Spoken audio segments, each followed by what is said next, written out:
Do you have drink? Do you have drink? Do you have Go-Gurt too? No. They're for children. Okay, real quick, ready? All right. First example, we are going to show you factoring binomials, okay? Consider the following. You have 7x minus 28. Andrew, how would you start by trying to factor out that binomial there? What do you think? How would you start? On the factors of each thing. The factors? What factors? Like what goes into each number. What are those called? I can't remember off the top of my head. Allie? Is it like greatest common factor? Yes. You start by finding the greatest common factor or the GFC of each binomial, of each term, okay? So technically these are individual terms, we know that, okay? So find the GCF of terms, okay? So, first things first, between 7x and negative 28, because again, these are two separate terms, okay? The minus sign goes with it, okay?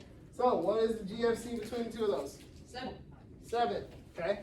So we know the GFC is 7. So the way we would write this out, the first thing we want to do, find the GFC between the two of them, which is 7, okay? What do you think we do next, Andrew? If I wanted to write it out. Put that into one of the parentheses. No, this would be on the outside of the parentheses. 7's on the outside of the parentheses. So 7's on the outside. Okay. What would go on the inside? How many times that goes into negative 28? Well, how many times is 7? Well, you still have a 7x here. You still have two separate terms. Well, you put the x in the equation. Okay. So how many times does 7 go into 7x? Once. Okay. So if I wanted to distribute this to get 7x, what would I put here? X. Okay, that would be x. And then, how many times does 7 go into negative 28? Negative 4 times. Negative 4. Okay, so if I have this binomial and I want to factor it out, I would start by finding the greatest common factor. The greatest common factor between these two terms, which is 7x and negative 28. Okay, first thing you want to do, separate the terms. Second thing you want to do, find the greatest common factor. Once you find the greatest common factor, you bring the greatest common factor down, place that outside of the parentheses, okay? At this point, what you're doing is finding how many times finding out the GFC of each one of these terms together, okay? So if we distributed this 7 into x, it would equal 7x. Then we distribute how many times 7 goes into negative 28. Remember the sign attached to it, negative. 7 goes in 4 times to negative 28. This is our answer, 7 parentheses x minus 4. Okay, pretty simple. Okay, a couple more examples. Do these on your own real quick.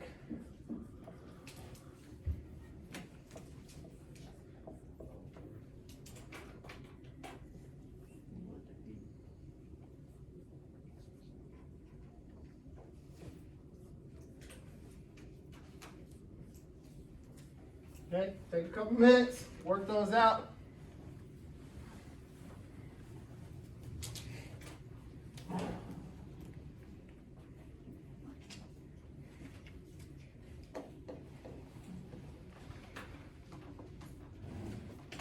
Select your email. No, it'd be 4.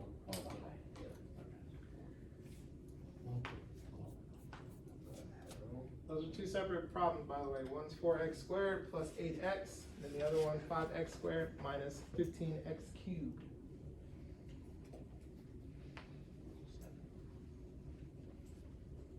Make sure this is going into your notes.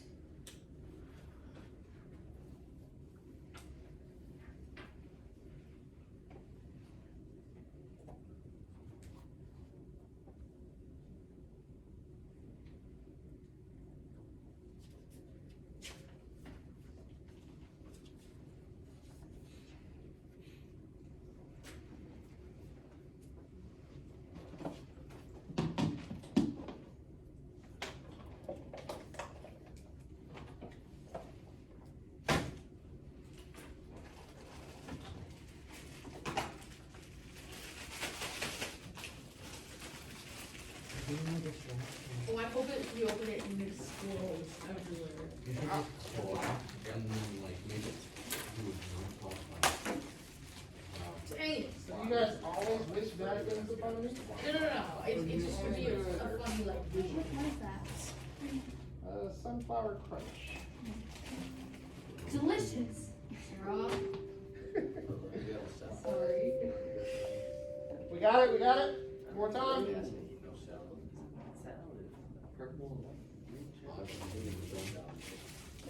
Probably should.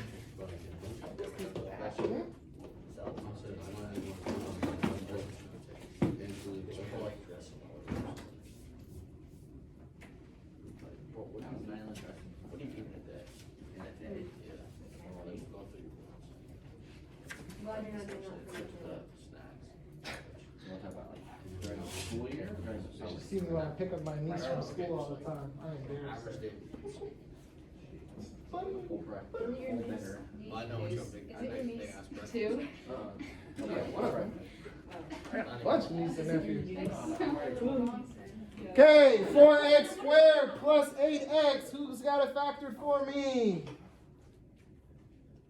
And then which one? Bryce? For 4x squared, 4x squared plus 8x. What you got? I got 4 in parentheses x squared plus 2x. Yeah. You got what? 4, and then in parentheses x squared plus 2x.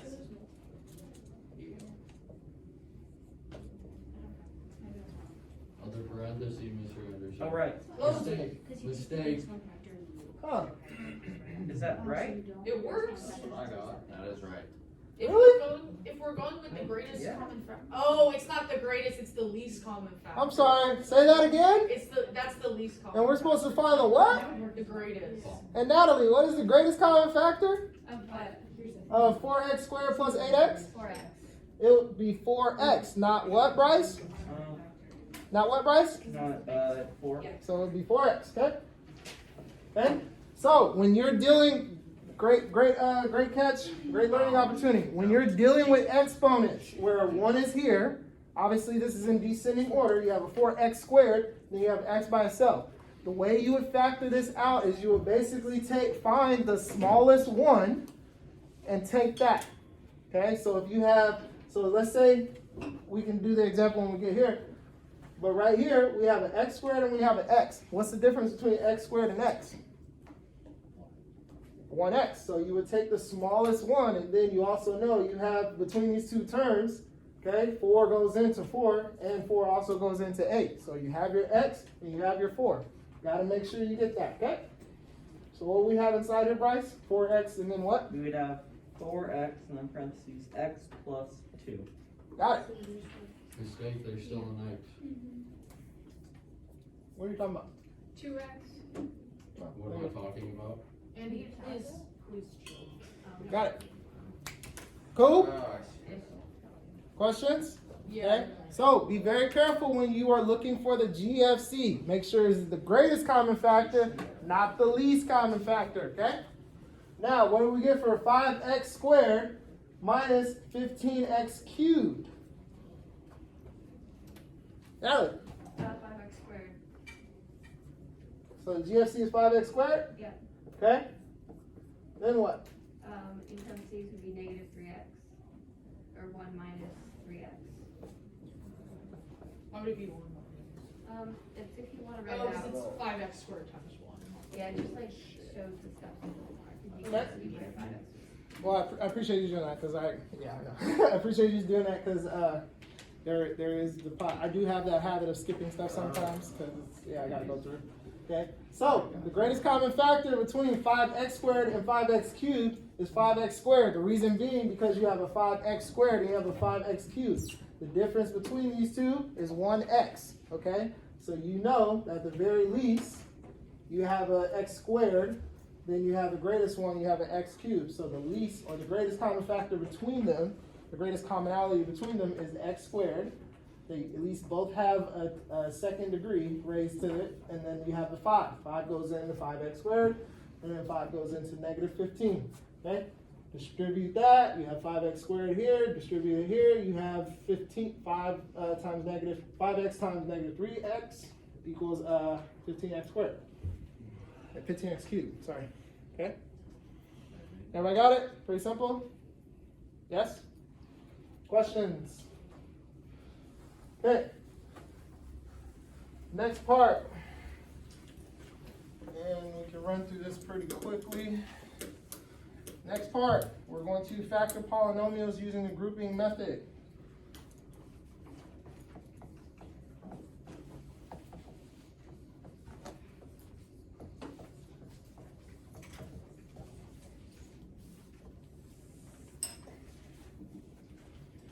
Okay.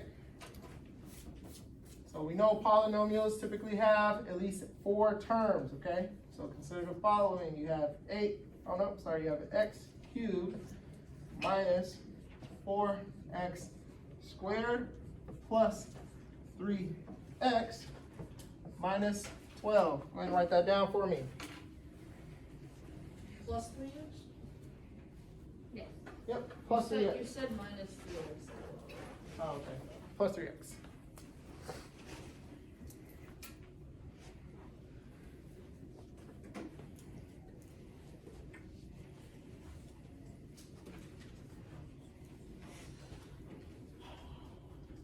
Okay, first things first. Kyle, tell me how many terms we have. 4. We have 4 terms, okay? Pretty even number, right? Yep, breaks up, yep, divide by 2, yep, 4. Okay? What do you think the first thing we can do to factor these out using a grouping method would be? Bryce? No? Sarah? Any idea? No? Anybody have an idea, Meredith? What you got? Find the coefficients. Find the coefficients? Nah, not that one. Good guess though. Tori? Anybody? Natalie? Not really. Andrew? I don't know about the greatest common factor. Nope, not yet. Okay? So, what we're going to do with these 4 terms is we are going to separate the 2 sides of the problem. Okay? We're going to separate these into 2 parts first. Makes it just a little bit more manageable. So, on this side, we have x cubed minus 4x squared plus, on this side, we have 3x minus 12. This sign goes with this set of problems, okay? We have 4 terms total, but we're dividing them into 2 separate problems, okay? Still with me, Miles? Okay. Now, what we do next, Andrew, what do you think? Find the greatest common factor. Now we find the greatest common factor, which would be what for x cubed and negative 4x squared? X squared. It would be what? X squared. X squared, okay? So, find the GFC. I'm sorry, GCF. I always say it backwards. Greatest common factor for this one is x squared, okay? Separate with the parentheses. Now what? Put x minus 4 in there. Okay, here we have x, here we have minus 4.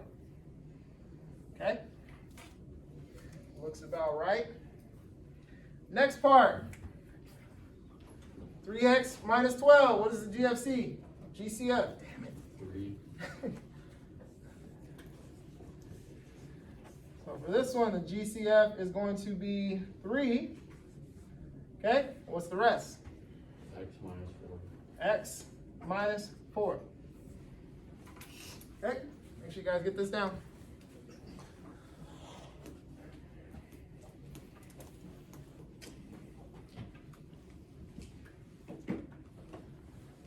Okay. This one is for this one. This one is for this one. Maya, tell me some similarities that you see after I have factored out the greatest common factor between both sides of those. They both have the same stuff in the parentheses. They both have the same stuff in the parentheses. Yes, they both have x minus 4. If you see this, when you factor out 2 sides of the problem, pretty good bet that you're on the right track. Okay? Now, what do we think the next part would be?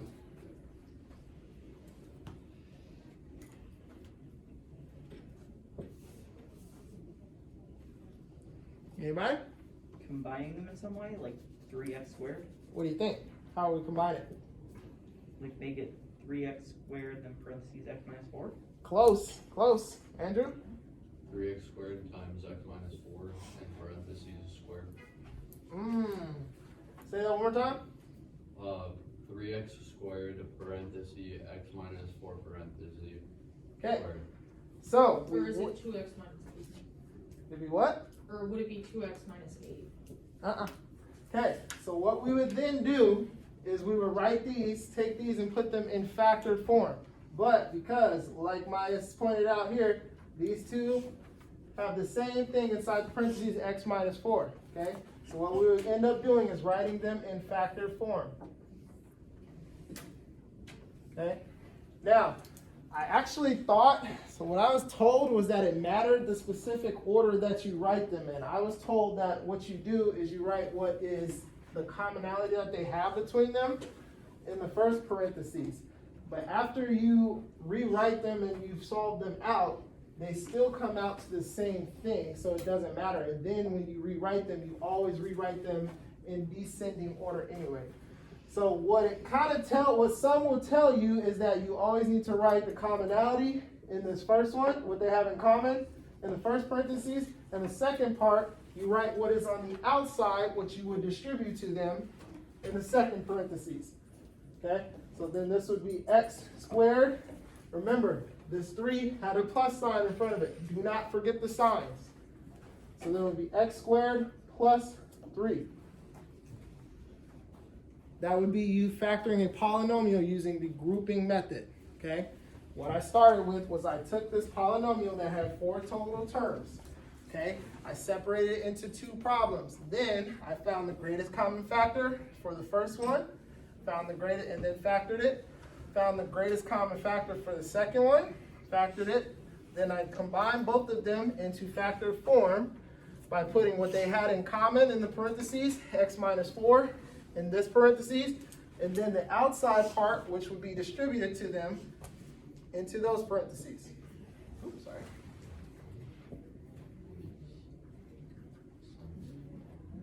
Yep. What would you do if they're like not the same in parentheses? We'll get to that. Gosh, you always do the thing where you do that what if jump ahead thing. Always. My bad.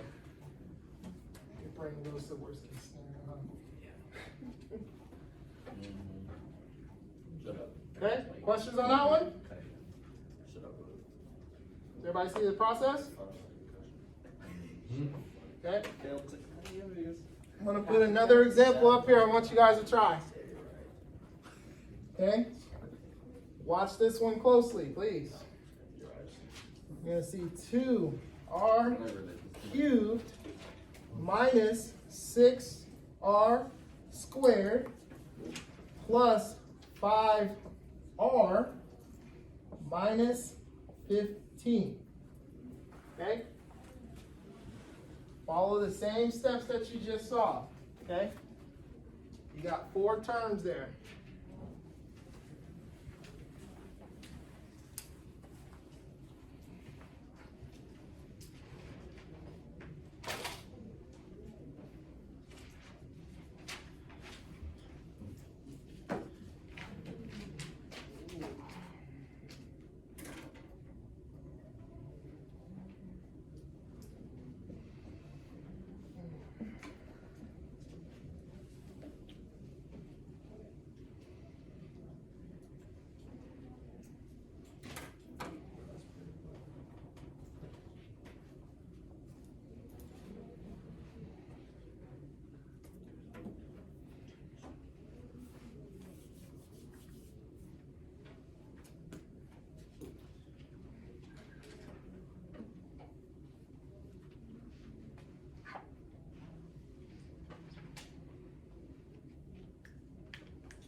This one is 2r cubed minus 6r plus 5r minus 15. Don't worry, man. I'll go back through it in a second. Or actually, I'll just show you an example with this one. Okay, who's got it? I do. Kyle, walk me through it. Okay, so for 2r cubed minus 6r squared, it would be 2r squared in parentheses r minus 3. And then it would just be r squared. Walk me through the steps. What'd you do first? What's the GCF for 2r cubed minus 6r squared? 2r squared. Okay, so greatest common factor is 2r squared. Okay, then what? Parentheses r Parentheses r minus 3. minus 3. Okay, so Meredith, what we did on this I one? got it. Oh. Oh, okay. Well, So, I never mind. you're good? Yeah, explain.